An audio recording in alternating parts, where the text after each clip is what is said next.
Okay, you can. Okay. If all of you are ready, my time starts now. Peter and I are so proud to negate the resolution. Definition: consumerism, the preoccupation of society with the acquisition of consumer goods. Emotional terrorism, putting people under constant fear. Dirty data, corrupted or faulty data. Personal data is included. Contention 1, attacking the vulnerables. Subpoint A, data breach. Just 4 months ago, the email address and IP address of 250 million Microsoft users were breached. According to MarketWatch.com, the number of reported data breaches rose 17% in 2019 from a year earlier.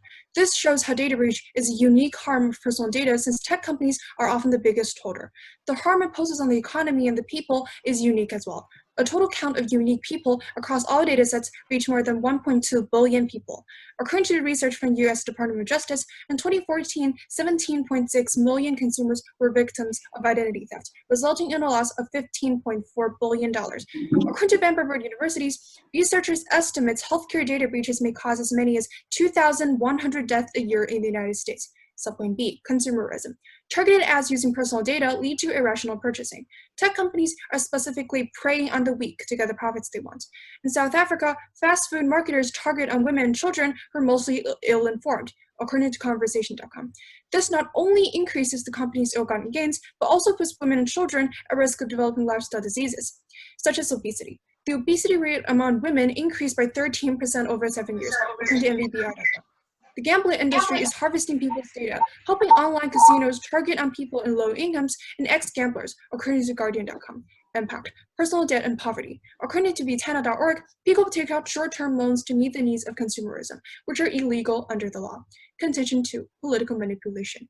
According to the New Republic, Cambridge Analytica craft political messages designed to influence voters' political decisions by pushing biased information onto those users' social media feeds, including fake news. The democratic system relies on informed citizens making reasoned choice. Misinformation undermines that ability. When Facebook refuses to fact-check political messages, according to businessinsider.com, the situation becomes worse. It is estimated that about 11.1% of all voters have been influenced during the 2016 US election.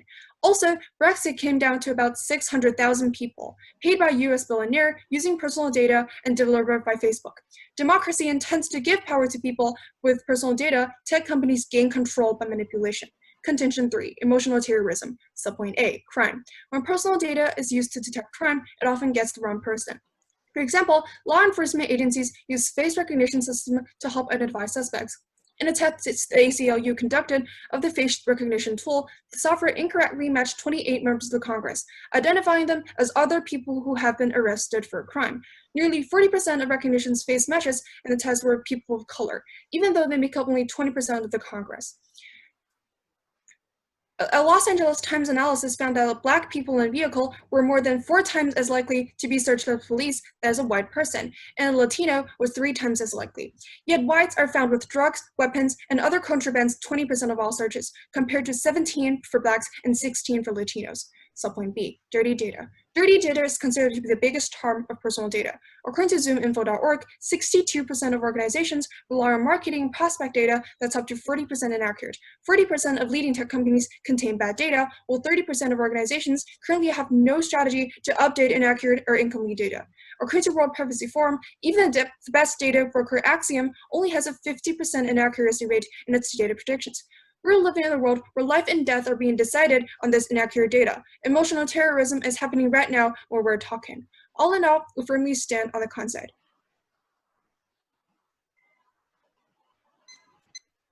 Everyone ready?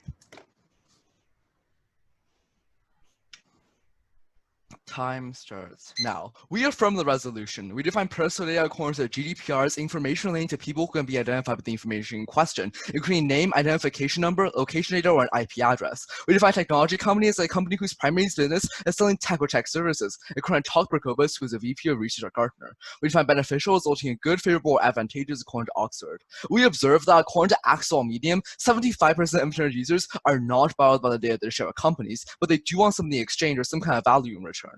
Framework. We will follow the principles of compromise between tech companies and consumers. If we prove by using personal data, tech companies offer consumers their products and services in return, we win. Good in this case should be evaluated from a purely utilitarian perspective. Attention 1. Economic growth. Increasing human knowledge has always plays a large role in increasing economic activity and living standards. A report from the McKinsey Global Institute estimates that big data could generate an additional $3 trillion in value every year in just 7 industries. The report also estimated that over half of this value goes to customers. MIT found that companies that adopt data achieve 5% higher productivity and output growth. The OMIDR network concluded that the implementation of these policies boosts annual income by $700 and $900 billion.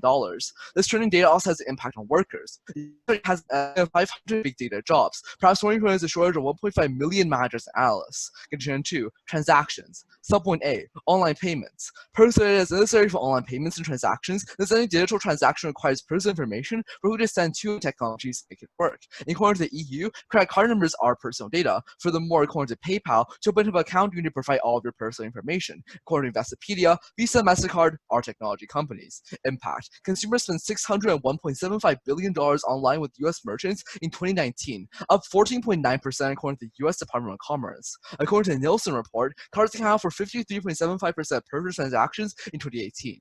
Total volume totaled $33.73 trillion in 2018. Subpoint B. Bank transfers. Bank transfers require SWIFT message types and bank account numbers or personal data. According to Seth, master's degree in financial management, over 17 years of experience in product management in 2020, international money and security transfers is the SWIFT system, a vast messaging network used by banks and financial institutions to quickly, accurately, and securely send and receive information and any transfer instructions. Every day, nearly 11,000 SWIFT memory instructions send nearly approximately 333.6 million transactions through a network. The core of the business resides in providing a network for messages. According to SWIFT, it is at the forefront of technology within the financial sector. According to the EU, whenever you open up a bank account, you have no vital personal information as your name, address, and bank accounts can identify you.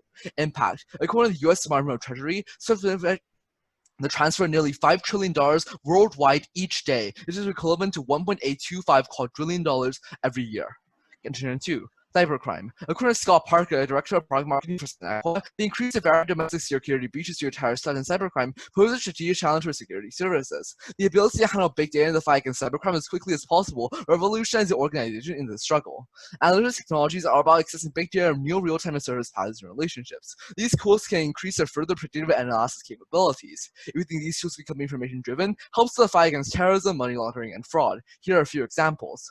Crowdsourcing account card numbers and fund transfers. Search and analytic technologies play a role against the fight against money laundering, which is one of the main sources of funding for terrorism. Federal data says account and card numbers of fund transfers identify fraudulent activity. Social media monitoring. Monitoring social networks to track organized crime is fundamental to the work of intelligence services. Monitoring social networks is an essential way to detect radicalizing profiles. For all the reasons above, we urge a pro ballot.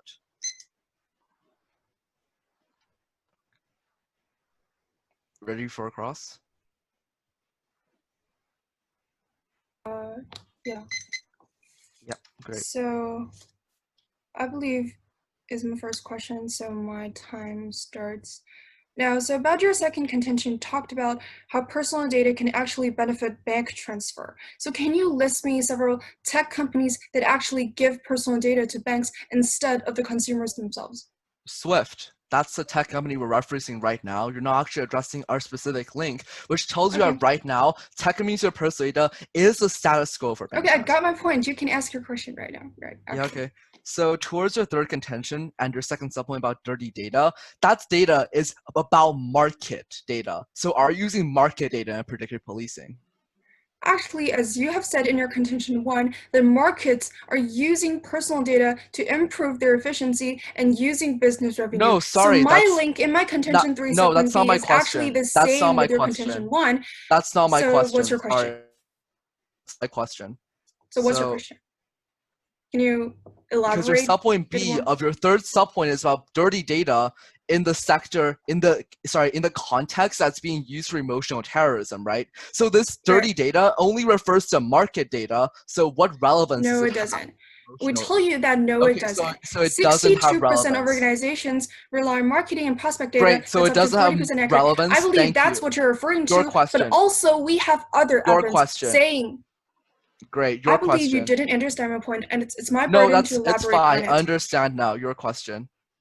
Great. So don't say that again, that we only mentioned market data, okay? You got my point. So about your first contention on economy. So your first card about $3 trillion being generated on 7 industries, I believe that's talking about a big data. So can you limit this card to personal data? How many dollars have personal data actually generated? So the pre-instill thing that you're trying to say is completely unjustifiable because you're trying to limit the scope of the debate to personal data only, when in fact personal data and big data in general are fundamentally linked and inseparable, which is why you have to consider both of them in the scope of this believe you debate. got my point. But we I may believe I agree just that personal answered data your and point. can you please let me respond? Although we may agree that personal data and big data are linked, we believe that personal data is only a small proportion No, of big that's not what data. we're So when you're saying. We're only saying giving cards personal of big data. data, you're Sorry, making a hasty generalization. And I think sorry, it's your burden that's to limit no. your Okay, impact to so personal data. Your question. no, we will give the burden that personal data and big data are fundamentally linked and inseparable. As for my Yes, they're question, inseparable, and personal data yeah, is only a small proportion. Your question, right? so okay, so you talked about how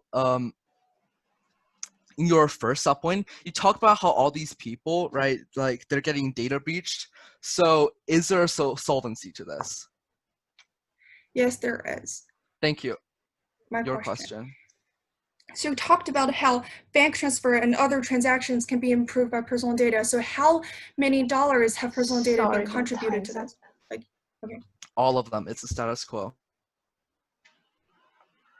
I want a 1 minute per time. Thank you. All right. And time starts now.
Time's up.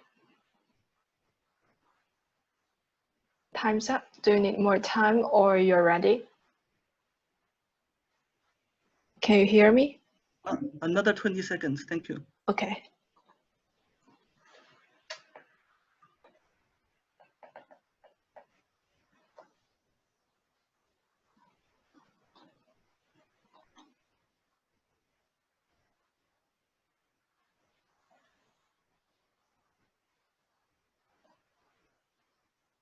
Time's up. Okay.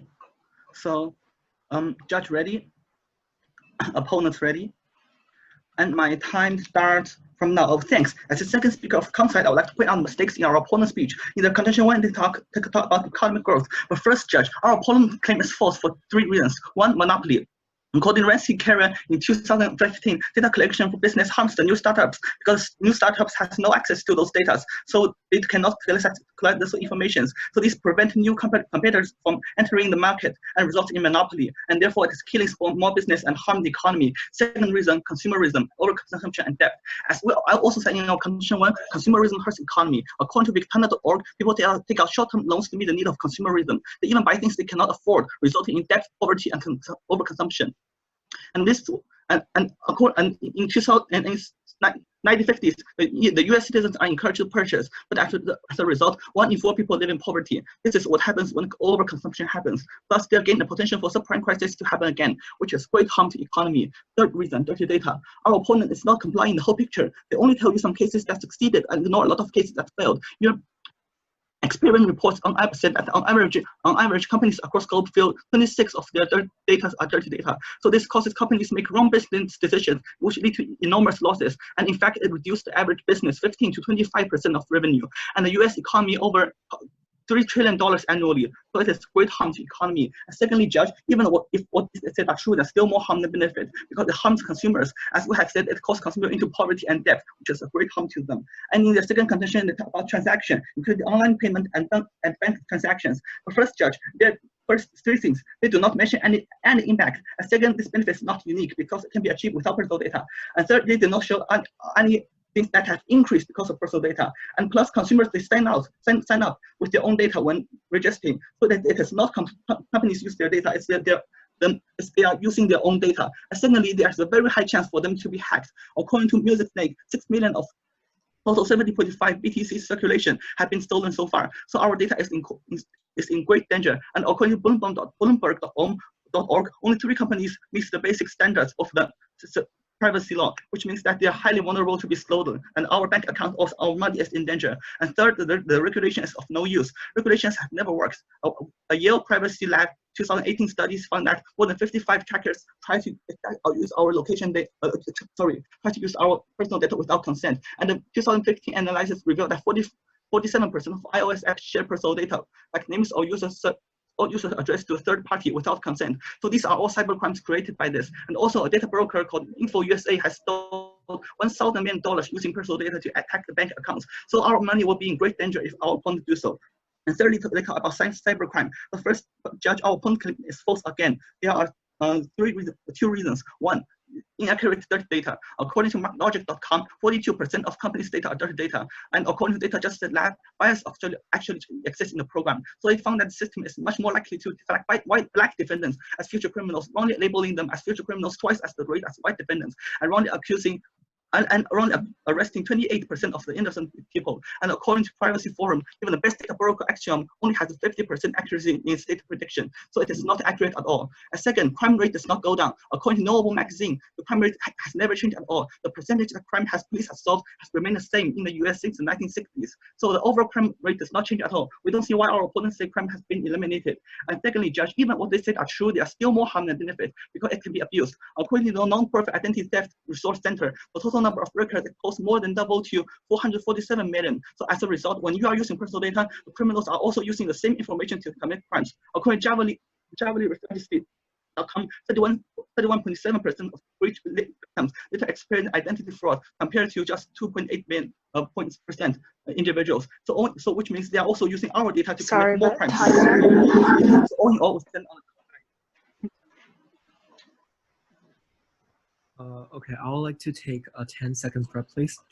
Okay, so time start now.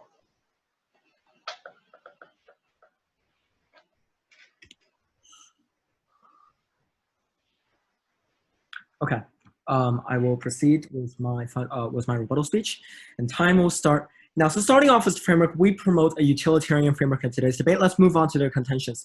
Our opponent's contention number 1 is attacking the vulnerable people, and their subpoint A is data breach. However, we respond to that by 4 responses. Number 1 is that data breach problems are already in the status quo being solved by regulations. According to University of Texas and Austin School of Law, GDPR requires companies to handle data through a technique called pseudonymization, which takes apart each part of users' data, for example, name, address, phone number, and store them on separate servers for the pseudonym references and centralized data sets using these pseudonyms. In other words, unless a hacker gains access to all the company's servers, the data breach would be of no threat to privacy because they would not be able to figure out what these pseudonyms mean. And GDPR standard legislation is going around the world. The United States, Australia, Canada, India, Brazil. Half of the planet's population will have its information covered by 2022 under local privacy regulations in line with the General Data Protection Regulation. So we are telling you that these data, despite being breached, they will not constitute a threat to privacy. Our second response is that there is a surge in over-reporting. Our opponents give you very scary data on how there's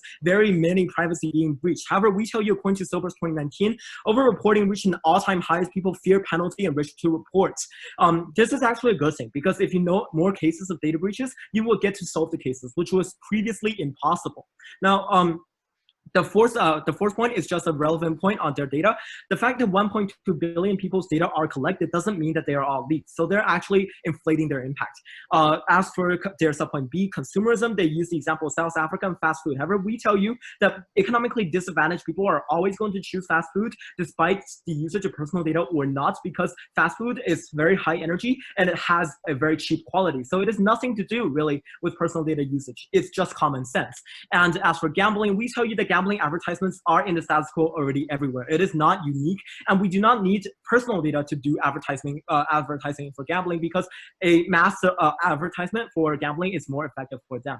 And third and foremost, we tell you that most diversification, that is to say, most consumerism or increase in spending that is led to by personal data usage is mostly diversification, because people don't spend extra money because they don't have more money to spend. They don't create any more money to spend. Traditionally, companies use discounts and promotions to sell more products, which means that revenue is limited to specific categories and economic growth is very limited. However, micro-targeting means that consumers buy more diverse products, meaning more multipliers effect and better for the economy. Moving on to the political manipulation contention, we tell you that they are reversing causality here, because it is the people originally who is biased, who is xenophobic, who is anti-immigration, that they have voted for Donald Trump, that the data usage is going to lead people to believe in Donald Trump and Brexit, because they're mistaking the logic here. It is not because of technology companies' usage of personal data that lead to manipulation. It is because the manipulation that has led to increasing pushing of advertisement that is pro-Donald Trump. So in a sense, it is indeed pro-democracy, but it is achieving bad results. It is xenophobic. It is the people who are believing in xenophobia. It is not the algorithm that is believing in xenophobia. And second of all, we tell you onto the racism point, we have very solvency here. According to Toward Data Science 2019, it is not too difficult to fix the problem, as the engineer can choose his dataset more diligently, containing less bias, and the engineer can explicitly test for racism. By giving negative feedback on each such case, you can punish racism in the AI directly. So this means that their impact on racism falls apart. As for crime, we tell you that we never advocated for predictive policing. We never said that we are going to use this data and to track down Black people. Instead, what we are saying is that we're going to use it against money laundering and against fraud and then against terrorism, instead of everyday crime on the street. So it is only normal that everyday crime rate on the street is not decreased. However, we do have a solvency toward this problem of racism. And second of all, we never advocated for this very use. And therefore, the entire case falls apart. Thank you. Crossfire? You have the first question. Okay, so the time starts now. So my first question is, do you think it is okay to violate the Black people for the white people? It's a two-step question, yes or no? Could you please repeat that question? I didn't quite hear clearly. It's a two-step question. First part, do you think it is okay to violate the Black people for the white people? No, we did not think that it's okay, but we did not advocate for that in any way. Yes, you didn't say that because you are not willing to say, but we told you that the algorithm has accused Black defendants too much as the time as white defendants, so it is creating discrimination. So it means you are doing so. So it means you agree it is unreasonable. Now your question. You asked me a question. I need to respond. Right. Okay. So what you're saying is predictive policing. This is illegal under the GDPR and is going to be illegal in all regions that is going to be covered by GDPR standard legislation. By not necessarily, because not all regions have those access. I believe it is our turn to ask you a question. Okay, you can ask a question now. Okay, so in your responses, in your many responses to our economy point, did you provide one single response that attacks our link, that attacks personal data, creates economic growth, the link, instead of the impact? There are two. One is dirty data because it gives the inaccurate result, and another is consumerism, overconsumption, and debt, which means it harms consumers and economy at the same time. These are attacks to your link because we all successfully turn your link by saying even if you use this technology, it's rather a bad thing than a good thing. Essentially, it's only your data as a link attack, right? It's a link attack. We turn your link. Okay, we don't deny, but we turn. Okay, we reverse your link. This is an impact. This is please, I understand. So now I think it's my time for a question. Okay. Please. If you say that regulations are of great use, but why are there still millions of breaches being hacking out every day? Okay, let me explain this again, right? So basically, we're saying that these regulations don't make data breaches disappear. They make data breaches harmless because even if you get to breach the data, you can't read the privacy from the data. Thank you. Essentially, Okay, it's I just understand. But could you please tell me how many data breaches has been reduced? Exactly what pseudonymization is doing. I believe it is. I understand your words, but I want to know how many data breaches has been reduced. Oh, sorry, I want to know how many. We do get to ask questions too, you know. But do you have evidence about how many data breaches have been? Can I ask a question? Because this is the crossfire. But do you have evidence to that? How many data breaches Yes, have been reduced because of personal data? We can send it into the chat box. But okay, if you can send it later. Okay, you can ask the question now. Later. But our question for you now is that you claim that you are going to have ex-gamblers being predators and have South Africa fast food, et cetera, et cetera, et cetera. How is this in any way linked to personal data? Or because they target those people and force them to buy things, as we have seen in a constructive speech. You said, although you attack at the logic, you say it's a manipulation leads to ad. But however, I will tell you that they don't want to buy those things before they saw this ad. But after they saw this ads, they began to buy those things. So it is as manipulating their ideas. And sorry, but time's up. Our con will take 20 seconds probably. Thank you. Okay, so time starts now.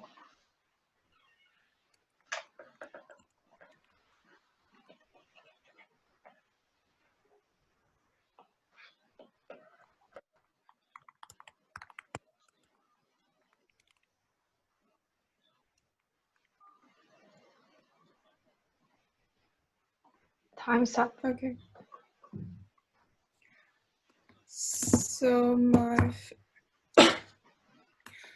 So my summary speech starts now.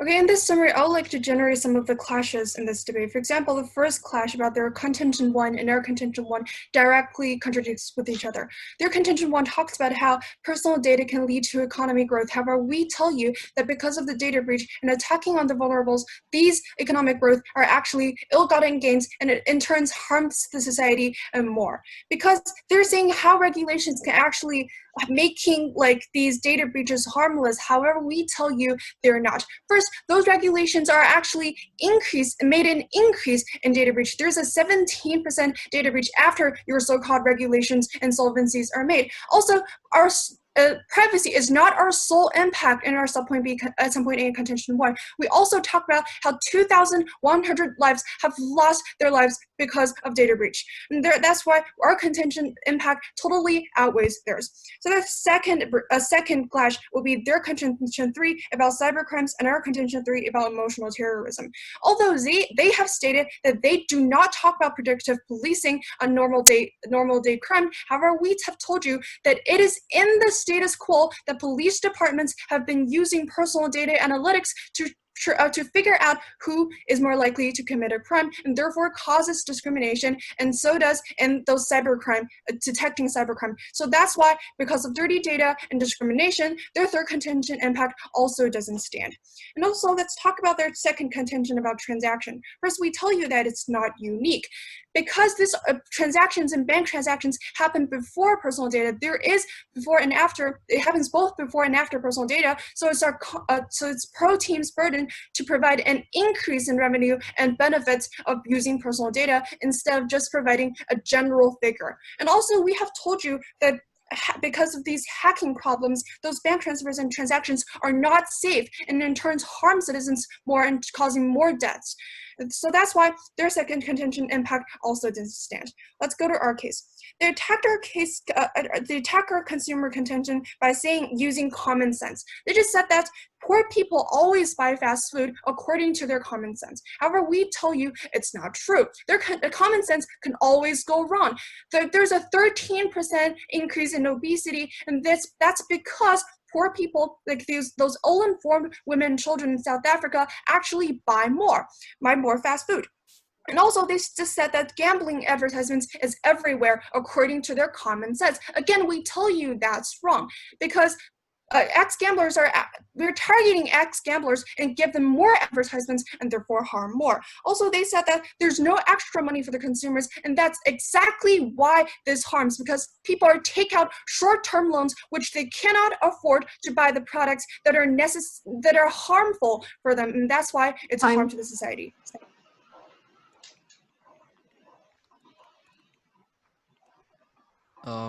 Just 20 seconds for now. Okay. And time. Actually, before that, we would like to check their evidence. Okay. That they just read that talks about that talks about predictive policing happening right now. As well as short-term loan, a statistic on short-term loan. These two evidences. Do you please stand in the chat box?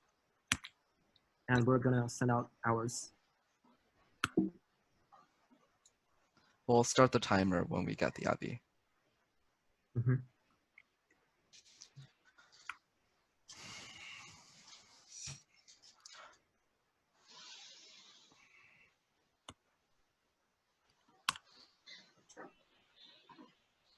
I want a number evidence, if you have that. I do not, because I haven't said that in my whatsoever speech. So. And the predictive policing. That's the consumerism card, and no, predictive policing predictive policing happening right now. Predictive policing. Okay. Mm-hmm.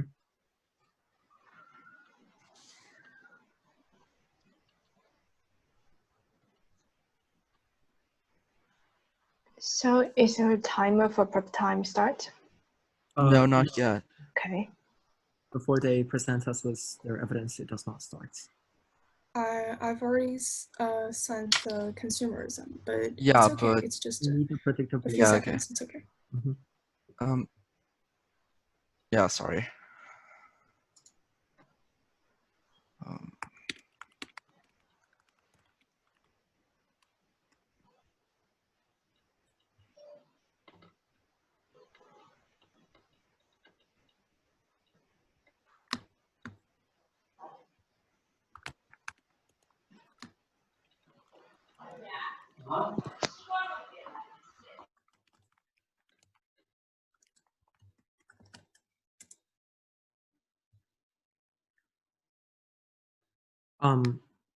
My prep time will start now.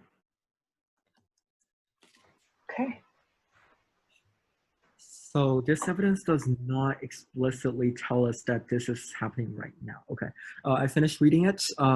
We can proceed. We can stop the prep time now. Okay, I have just started. Yes, a judge is raising her hand. So Judge Ye Hong, do you want to say something? No. I mispressed it. Sorry. Okay. So I have started your prep time 15 seconds ago, and actually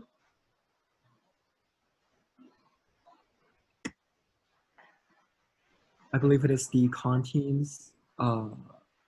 Wait, the proteins. It's protein's turn to do the summary speech. My partner seems to be having some internet problems. Okay, so we will wait for him. I'm so sorry for this. Thank you. That's okay.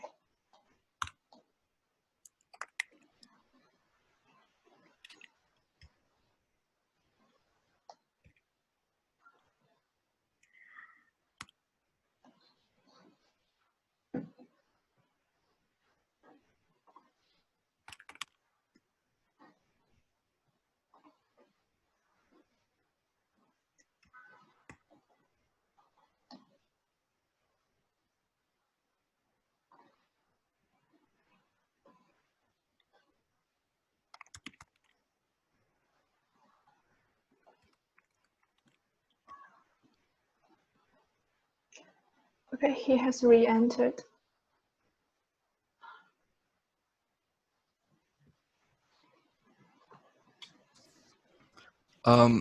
So is it a bit better now?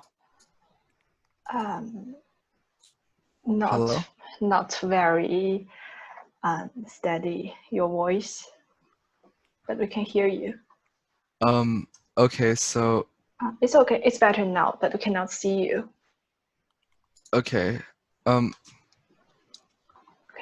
How choppy is it?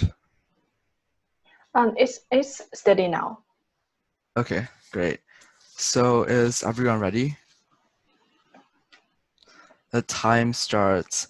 Now, they concede our framework and our definition, which is why you should prefer us on this. We tell you that big data is inherently linked to personal data and inseparable. They make no further attack to. This is why we automatically win the link here. Towards the first clash in the debate, which is data breaches. There's 7 subclashes. First, we tell you that pseudonymized data already solves this. According to our GDPR evidence, we already tell you that GDPR says that if you would only divide your data into these 3 caches, it will completely the impact because it will have no impact at all. Is it really?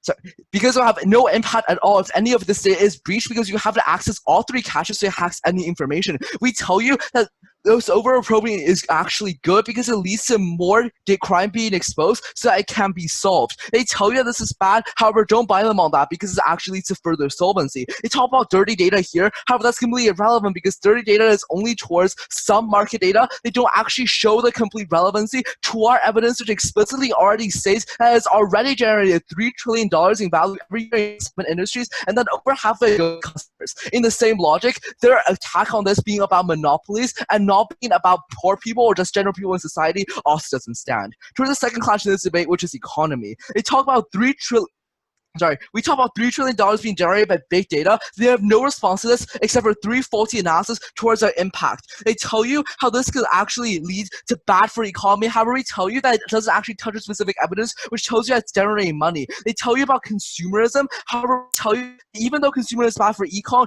we do not promote consumerism. They talk about dirty data, but again, that's completely non-clinical to our specific evidence. You should prefer our evidence over their assertions. They tell you that 1.825 quadrillion SWIFT transactions right now isn't actually having an impact. However, it does have an impact because it's 1.825 quadrillion US dollars. I don't think we quite understand the link here, so let me just reiterate that. What we're telling you is that this is status quo for SWIFT, which is a tech company to use Purse today in order to direct bank transfers. That is a status quo, and it's happening right now. They talk about how its introduction could be potentially bad. Don't buy that because it's happening in the status quo. Finally, on to political manipulation. They reverse the causality here and have no response to this in the summary, which is why we automatically win this point. Even if you don't buy that, they have no response to our response, which talks about how even though this is a fully democracy, it still leads to further democracy. Just because these people are getting stoked doesn't mean it isn't democratic, albeit a bad outcome. Finally, towards crime. They talk about how predictive policing is bad. However, we tell you this predictive policing is actually better because it can be curbed because these AI analysts can actually train their AI to be less racist. Furthermore, the evidence never talks about it being applied right now, which is why on balance, it doesn't actually apply to the debate at all. It's a future impact and when it's not going to happen. Overall, we urge a pro ballot.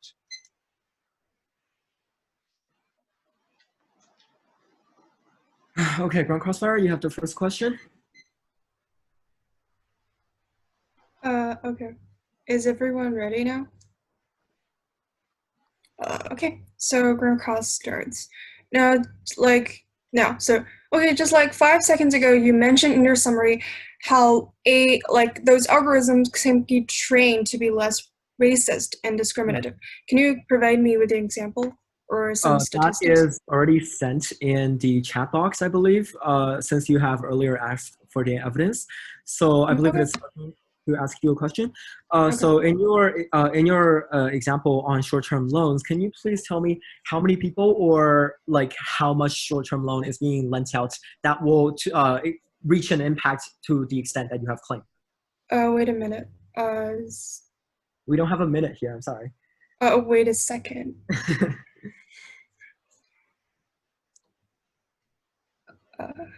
If you don't have one, it's fine. I think I can send that to the chat box later. Let's not waste Crossfire time. So I believe it's my question.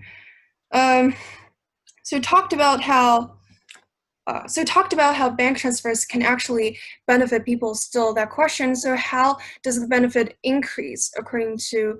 Because it's a non-unique issue, right? Yeah, so how does I'll answer that. It's not a non-unique issue because Swift messaging transfers is the status quo. So we're not changing. I do agree it's status quo, we're but not changing bank anything. transaction is not a new thing. It has happened since bank was first established. So how can you say that it's it's a status quo because can you tell me, like, for example, sorry, your it's a impact, crossfire. how much...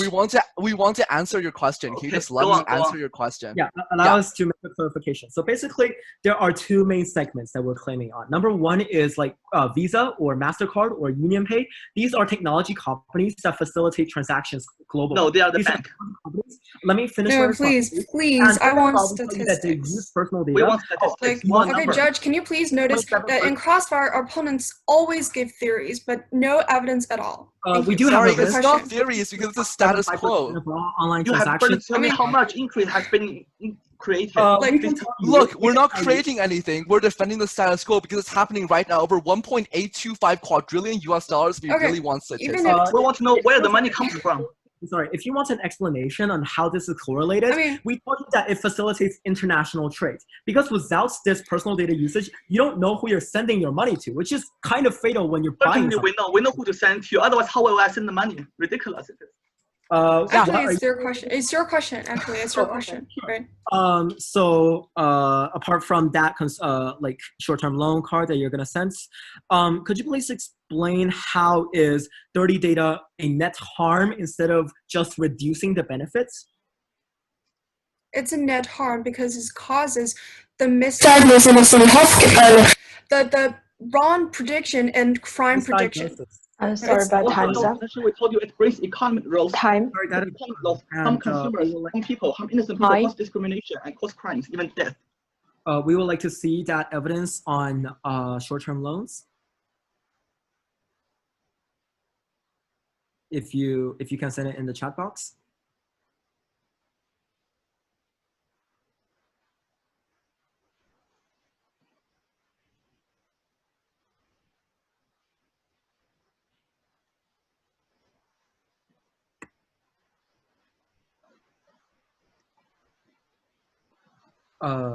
Seeing that our opponents are still yet to send their evidence, is it okay if they start running their prep?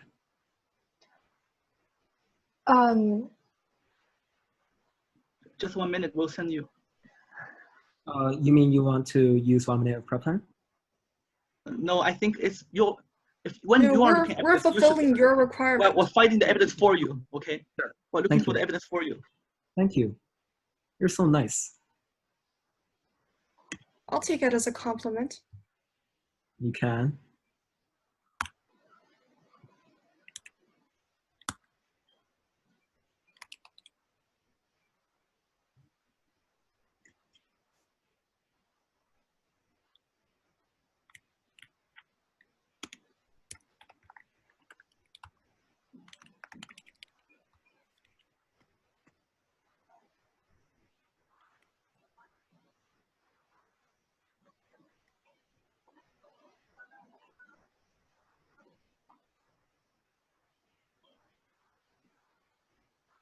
I've sent it.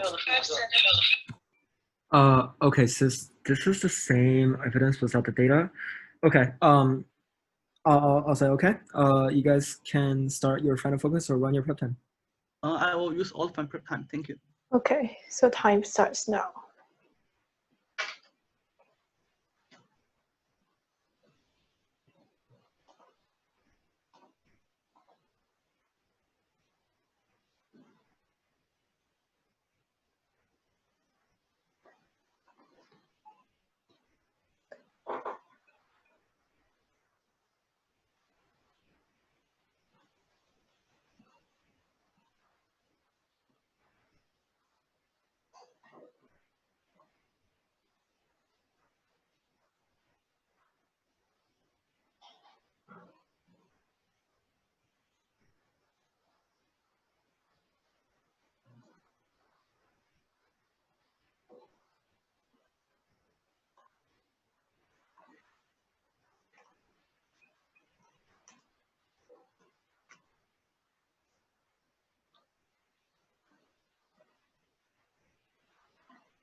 Time's up. Okay, so judge ready, opponents ready. So my time starts from now. Okay, thanks. First, Judge, I will tell you that our opponent had jumped one issue into this debate. In the rebuttal, they have never done any response to our argument of dirty data.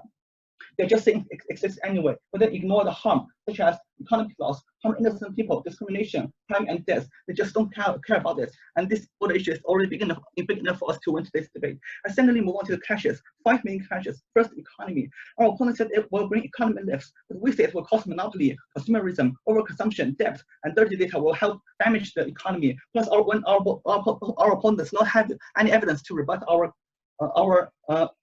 condition, so their rebuttal does not stand, and we win this clash. The second clash is about crime prevention versus discrimination and bias. Our opponent said it can stop crime, but we prove that it will create more crime and create more bias, create more discrimination, and lead to abuse. Well, our opponent failed to respond to that, so we win the second clash. For the third clash, it is transaction versus data breach. Our opponent talked about some bank transactions or online payments, but we told you that it is highly vulnerable for those data to be hacked, so which means our bank accounts are in danger, so it is a great harm. We also win the third clash. And for the fourth clash, which is the bottom political manipulation, our opponents simply say it is the manipulation lead to ads, but it is totally wrong, because the truth is that people saw the ads and they changed their mind. So that's brainwashing the people and making people lose their own mind and decisions, which is harm to the human rights. So we win the fourth clash. And actually, and finally, it's our final clash, which is about privacy. Our opponents keep emphasizing on regulations, but they don't have any evidence. But we have evidence to prove that first, regulations are of no use. Second, there are still data breaches and hackings happening every day, everywhere. While our opponents fail to respond to that, they are just using their common sense to answer to our questions and attacks. Therefore, their defense does not stand. So all your judges, let's finally do a comparison. For the harm, we prove that it will bring economic loss, cause discrimination, harm vulnerables, harm the blacks, cause more crimes, cause death, harm privacy, and data breaches, and brainwash people, and cause insecurity. So all in all, we urge for combat it. Thank you. Okay, I think we can just proceed with our final focus speech, and the time will start now. So starting off, our framework today is a utilitarian framework, meaning that we evaluate the benefits and the costs and then make a decision, right? So let's look at the benefits and the cost. Our opponents made several contentions. Number one is attacking the vulnerable, data breaches, and consumerism. We take their contentions apart with only logic because it is too fragile. We don't even need to introduce evidence to fight against their meager contentions, right? They talked about data breaches. We tell you how GDPR is able to solve the whole problem and make data breaches harmless. This means that even if they do happen, then this will not cause any harm to privacy, because the hackers will just only see a bunch of nonsense code. And secondly, as for consumerism, poor people do like fast food better because it is cheap and it has high energy. It has nothing, literally nothing to do with personal data usage. As for political manipulation, they never responded to this point in summary speech, and therefore they dropped this point. And as for dirty data, this doesn't constitute a harm on itself. It only constitutes a reduction to the benefit. And therefore, this does not really act as an impact under this utilitarian framework. So overall, there is not really a lot of harm to using personal data. Now, there is a lot of benefits. They gave you several very scary looking impacts and responses. However, we tell you that most of these responses are impact terms, meaning that they apply their own impacts and say that our impacts is less than this. However, it is not less than this. $3 trillion being generated, 1/2 of this income going to consumers. I think this is not less than some data breaches, which is totally harmless. And as for transactions, this personal data usage facilitates international trade as we know it. You would not be able to use Taobao without personal data usage because you do not know who you're gonna send your money to, right? And we also fight against cybercrime, right? Big data fight terrorism and money laundering. I would say terrorism and money laundering is a bad thing, and therefore solving them is a good thing, right? So basically, we give you benefits on $3 trillion, which as a single number outweighs all of their impacts. And as for transactions, we say that this usage makes the modern world possible. Therefore, vote pro. Thank you.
Hassan, could you please off this mini program first to vote?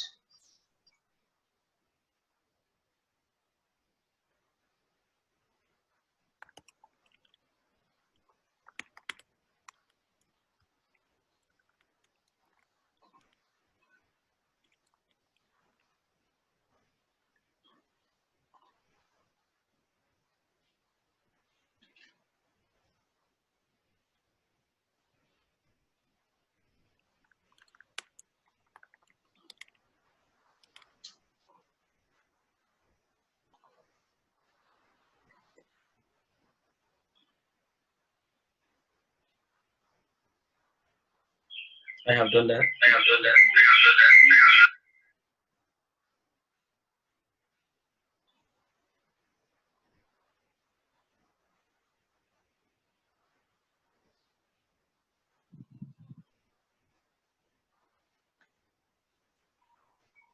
So you can vote through the mini program. I think the results is out.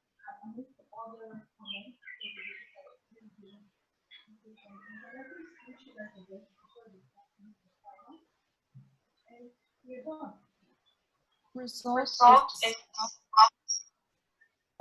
it's a 3-2 decision in favor of the con side, SHFLS. So congratulations, guys. And does anyone want to start by giving some comments?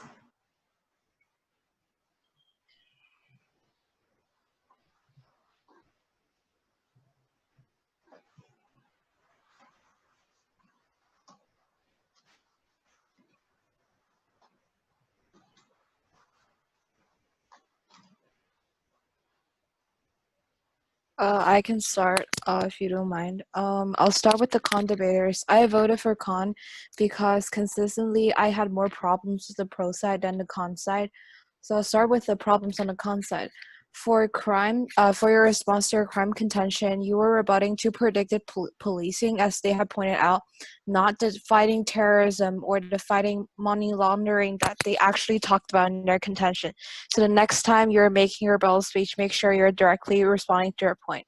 I thought you had a valid response on economy and transaction contentions. I really liked your summary speech. I like how you called them out on having no unique benefits or statistics on how personal data is contributing to transaction in their second contention.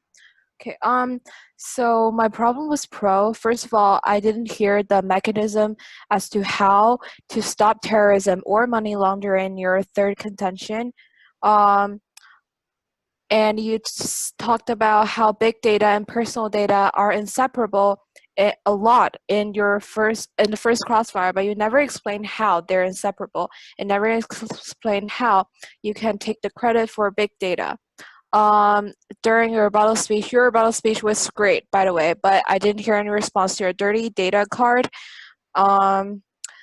And you didn't have any new response to your consumerism and political manipulation point other than blaming the other party. For example, for consumerism, you're saying that it's the customer's own decision because they're fat, they're not because they're fat, like they're naturally more prone to fast food. Like it's on the customers, not like the personal data. And on political manipulation, you were talking about how people are xenophobic. It's not the social media adding this value onto them. Like that was the only line of reasoning I heard from you on these two contentions. In your summary speech, you talked about how info leak is good or data breach is good because it exposes problems. I don't understand that reasoning.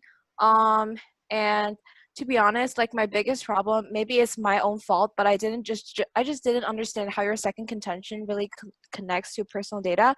So I wasn't able to credit to your second contention too much, but that might just be my own understanding. But overall, I still think that the pro team did a really, really wonderful job, and all of you, I wish you the best of luck in the following rounds. Thank you. Thank you. Thank you.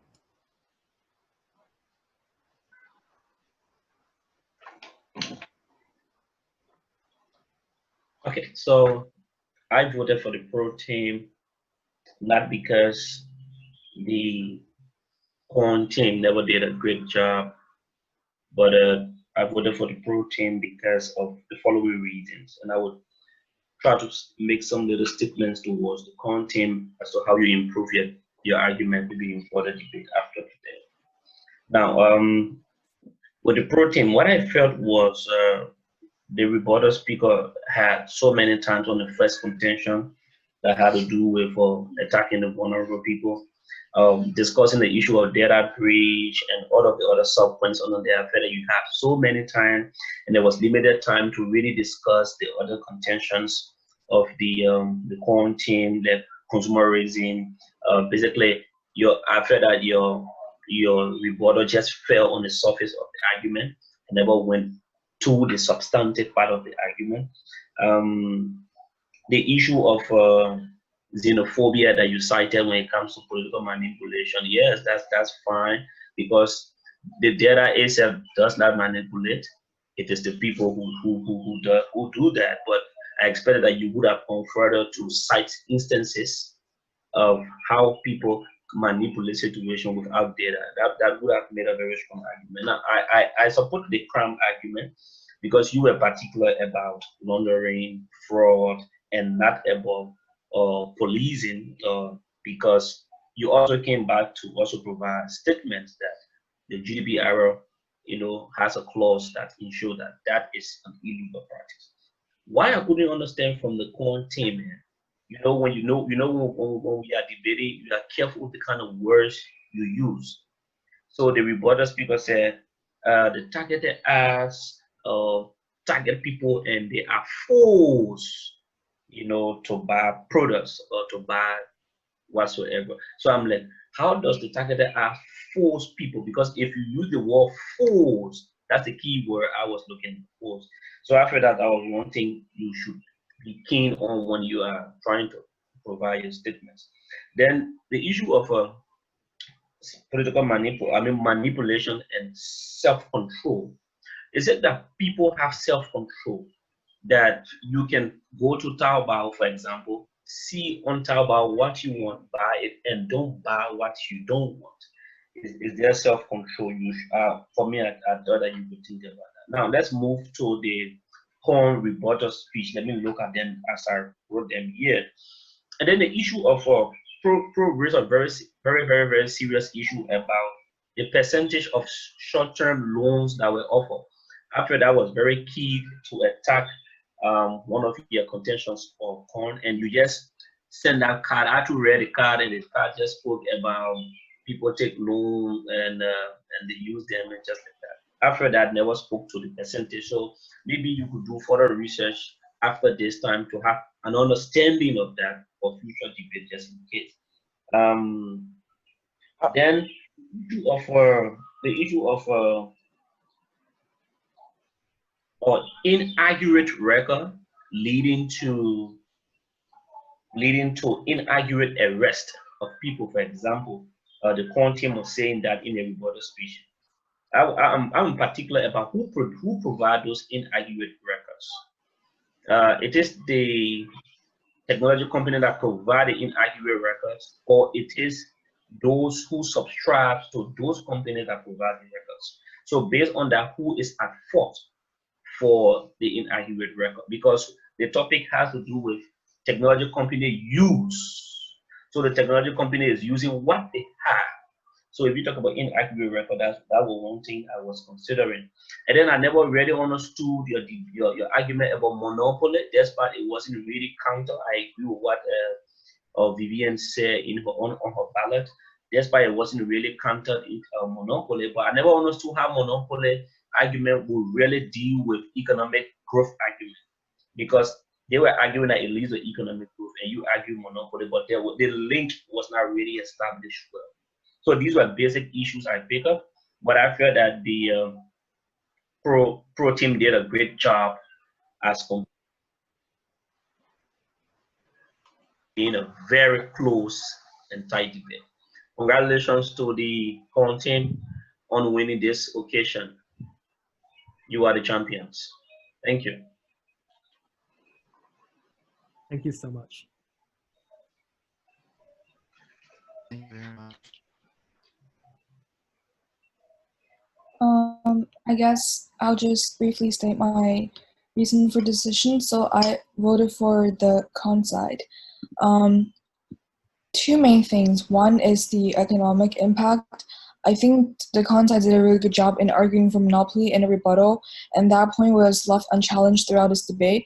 And the second thing is consumerism. I think they do have an exclusive link on that by saying that in South Africa, I think they provided like a stat saying that targeted ads exclusively increase the consumption of fast food. And as much as I think the pro side gave a really brilliant response by saying that people on low income are prone to buy fast food in the first place. But I think the con side did manage to prove to me that there is uniqueness in their arguments. And the second voting issue is data security. So I think in the summary speech, the second speaker on the con side mentioned again that 2,100 lives were being lost because of data breaches, and I think that point was not engaged throughout this debate as well. And also, in the summary, she talked about how, despite the implementation of laws, data breaches still increase, like regardless. And I think the pro side didn't really respond to that as well. But other than that, I think a lot of the other points in this debate, like political manipulation and like economic transaction, I think a lot of these, and cybercrime, a lot of these points are really just a tie. So to me, it was a really close debate. So yeah, good job to all of you guys. Thanks. All right, for me, actually, I vote for the pro side since, like, for me, I think most of the arguments are actually worse at the end of the debate. So my biggest voting issue here is a second contention from the pro side. I think you did a sort of good job in proving to me that the bank transfer can not happen without the use of the personal information. Well, this link is a little bit simple when you only mention to me that this sort of tech companies is only use their names, address, and some bank accounts. I think this link is a little bit simple, and you can elaborate a little bit more on it. But I think generally, just because most of the arguments are actually washed on my flow paper, so I'm gonna say that this contention is actually a biggest voting issue for me to make this decision. Well, indeed, I agree with the previous judges, and they have already covered most of the points that I want to say. I just want to add that it is indeed a very close debate, and I chose the con side, the con team, mainly because I think the list of the clashes, the 5 clashes in the final focus was very clear and convincing, very persuasive. Especially, I like the point, especially the rebuttal against the transaction, how the use of personal data increased or facilitated bank transfer or transaction. And I think that was a good point. And also, the 5th clash they mentioned was about the failure of the regulation.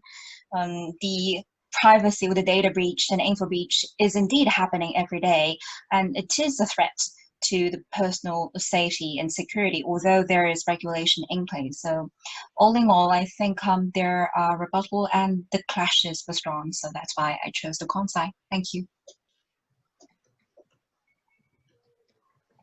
Thank you, judges. Thank you very much. Thank you, host. Thank you, opponents. Thanks a lot. Thank you for your time. Well, have a good evening, everyone, then.